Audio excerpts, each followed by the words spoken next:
Dear comrades and friends, I would like to thank you for the invitation to take part in this important and significant scientific conference organized by Prometheus Research Institute, which commemorates coup d'etat and the tragic and illegal occupation of part of the territory of Cyprus by Turkey 50 years ago. I would like to convey our fraternal and warm greetings from the Portuguese communists to Prometheus Research Institute, as well as to all those present.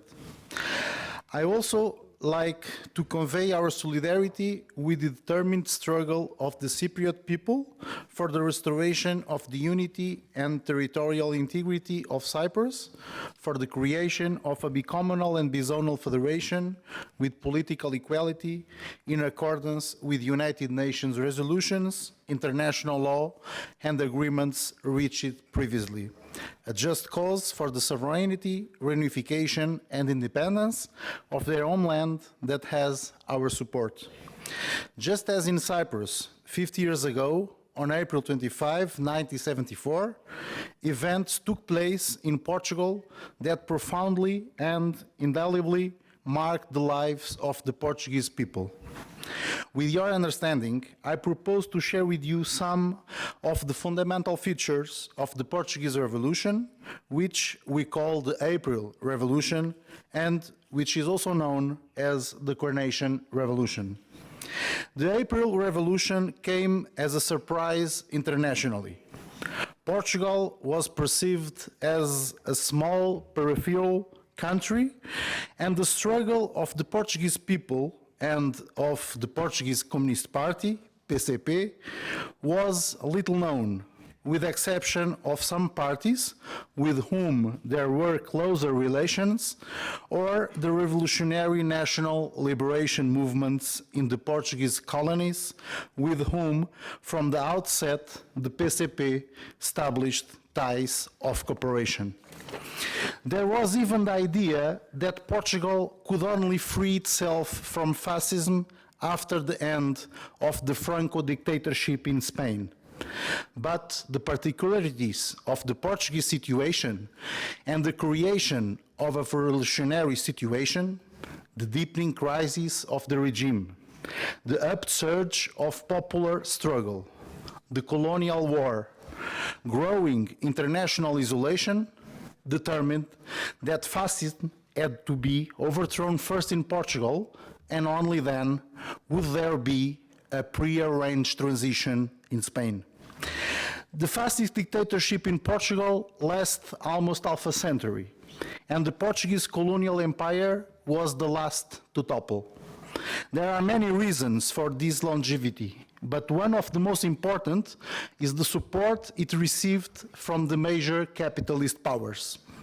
When Nazi fascism was defeated in Europe, Portuguese fascism was forced to resort to great maneuvers to resist the advance of the popular and democratic struggle, but was soon invited to become a founding member of NATO in 1949.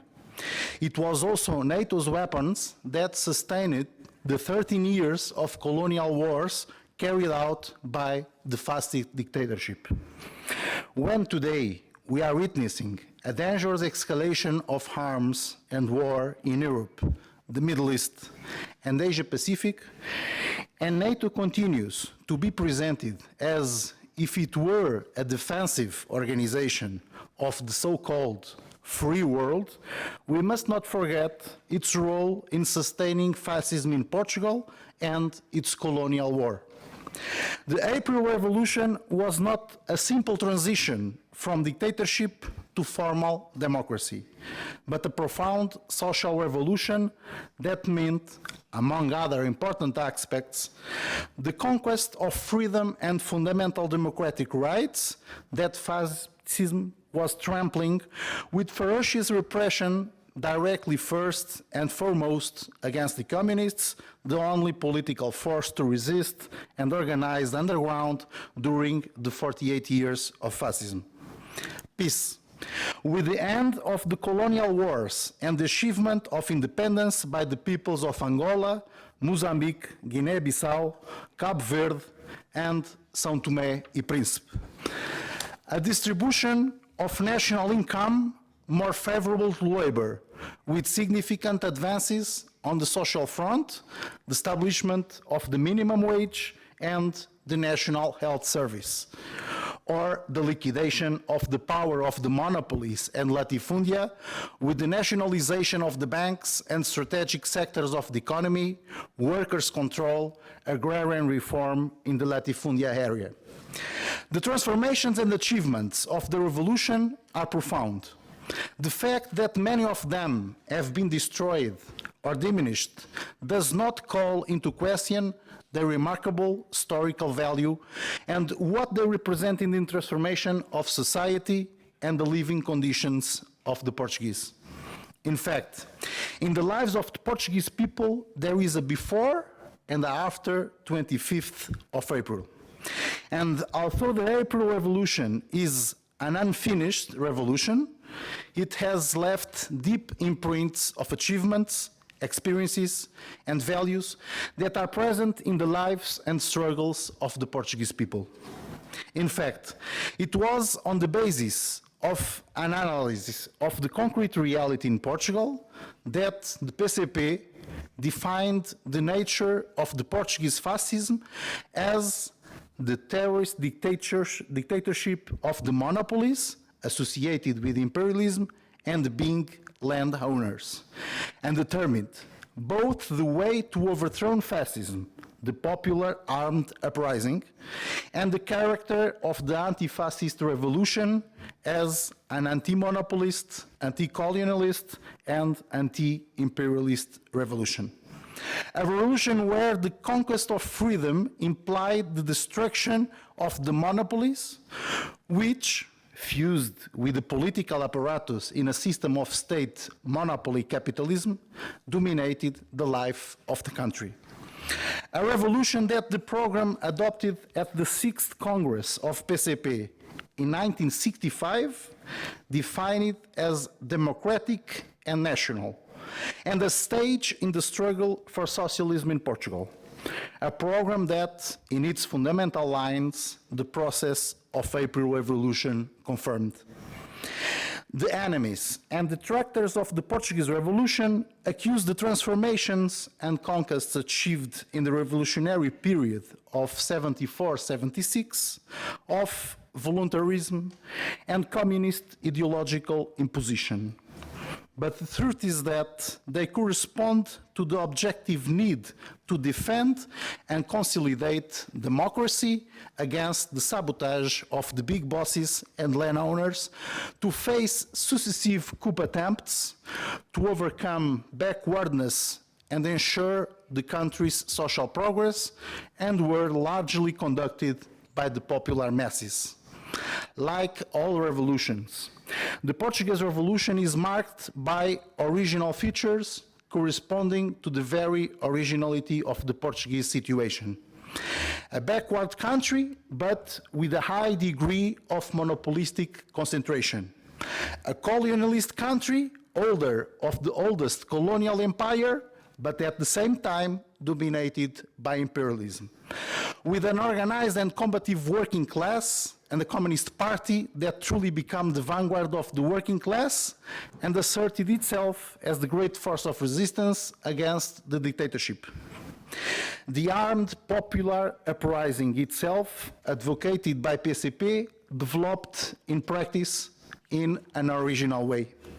On the 25th of April, it was the soldiers of the Armed Forces Movement, MFA, who overthrew the fascist government. But it was the popular uprising that immediately followed that transformed the courageous action of the captains of April into a revolution. Contrary to the MFA's call for them to stay at home, the Portuguese took the streets en masse and, taking the initiative into their own hands imposed all fundamental freedoms in practice, freed political prisoners, chased members of the fascist political police, PID, occupied the headquarters of fascist organizations, defeated maneuvers of reactionary soldiers, and, in alliance with the progressive soldiers, took the MFA beyond what its original democratic and anti-colonialist program advocated. Less than a week after April 25th, the gigantic demonstrations on May Day are a vibrant expression of the decisive role of the working masses in the revolutionary process. The unity of the working class and the creation, still under fascism, of a unitary class-oriented trade union central, the CGTP Intersindical Nacional, are particularly relevant elements for understanding the course of the revolution. From the very first moment, the reactionary forces, lodged in the military political establishment itself, conspired against the revolution. In the context of the worsening class struggle, the campaigns and provocations against PCP, unfoundedly accused of wanting to impose a new dictatorship and turn Portugal into the Cuba of Europe, reached levels of extraordinary violence with the terrorist action of bombing networks based in Franco's Spain. But the popular masses, organized in alliance with the progressive military, the People MFA Alliance, imposed successive defeats on the coup plotters and achieved great revolutionary victories. Nationalizations, workers' control, and agrarian reform were achievements that really placed Portugal on the road to socialism. Achievements that the Constitution of the Portuguese Republic, adopted by the Constituent Assembly on April 2, 1976, enshrined despite the counter-revolutionary coup of November 25, 1975, which, with the defeat of the military left and the destruction of MFA, profoundly changed the correlation of forces, paving the way for the counter-revolution. The April Revolution was in itself an affirmation of national sovereignty and independence that distinguished Portugal in the world, arousing a strong movement of solidarity from socialist countries, communist parties, and other progressive parties and national liberation movements. Being the work of the Portuguese people, the April Revolution took place in an international framework favorable to the advance of the forces of social progress and the liquidation of fascism in Portugal and the conquest of independence by the peoples of the Portuguese colonies were inseparable. As expected, imperialism intervened against the Portugal of April. The interference and conspiracy took on particular serious contours on the part of the United States imperialism and European social democracy, a conspiracy in which the role of Mário Soares and the Socialist Party is public and notorious.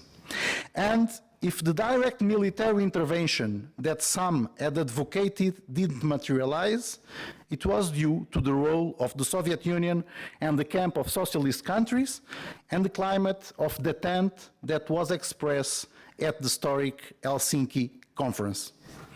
The revolution shook up Portugal's relation of submission to imperialism, but it did not succeed in completely severing the ties of dependence with the United States, NATO, and the major capitalist powers, ties that were further aggravated by joining the EEC, now European Union, which was conceived as a means of binding Portugal to the process of monopolist restoration. A particularly important feature of the April Revolution is that its great achievements were imposed in practice by the organization, mobilization, and creative initiative of the popular masses and were only later recognized by the political military power. However, while the masses had the strength to impose great democratic achievements, political, social, economic, and cultural, from below, they did not have enough strength to create a revolutionary power, confirming the thesis that the state is the central issue of the revolution, and this was the great limitation of the Portuguese Revolution.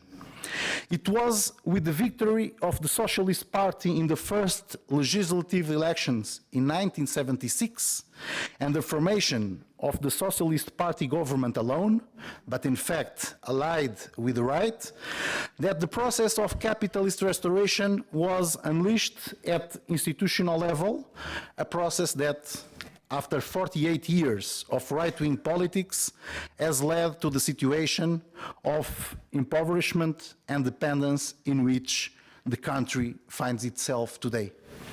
Despite all the efforts of the forces of right-wing policies, 50 years later, the April Revolution is still alive in Portuguese society, as demonstrated by the huge demonstrations that took place this year on 25th of April.